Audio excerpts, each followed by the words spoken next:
Hey guys, this is Nitish from Android for Life, and today I'm gonna be reviewing the Canon EXUS 285HS, which I unboxed a couple of weeks back.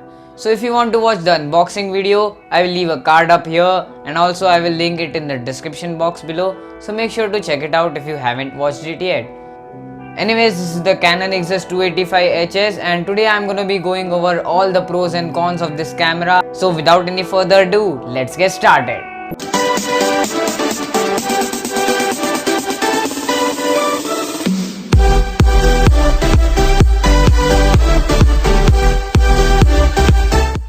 So let's first start with the build and design, and the camera is fully made out of metal and you can see some glossy plastic accents.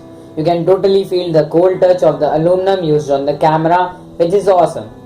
One more thing to note is that the camera is so portable and it packs in so many features in its small body.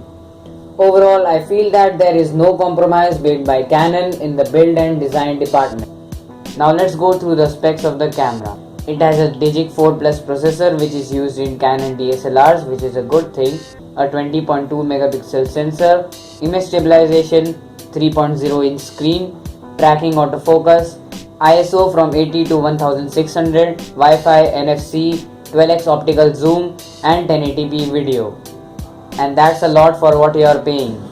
The camera also comes with a ton of functions like light metering, white balance, ISO, modes like auto, program, portrait, etc. Exposure compensation, self timer, continuous shot, aspect ratio, which is 16:9, 3:2, 4:3 and 1:1. Compression and video. You can shoot up to 1080p Full HD in video, which is the top selling point of this camera.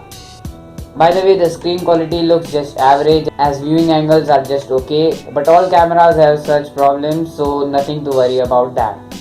Now the main part about the review video is here, and that is the actual performance of the camera. Firstly, here are some pictures taken indoors in sunlight that is totally natural light. And here are some with completely artificial lights indoors. Here are some macro shots for you in artificial lights indoors. And now it's time for showing the zoom. So this is the picture with 12x optical zoom fully enabled, and this is the original one zoomed out.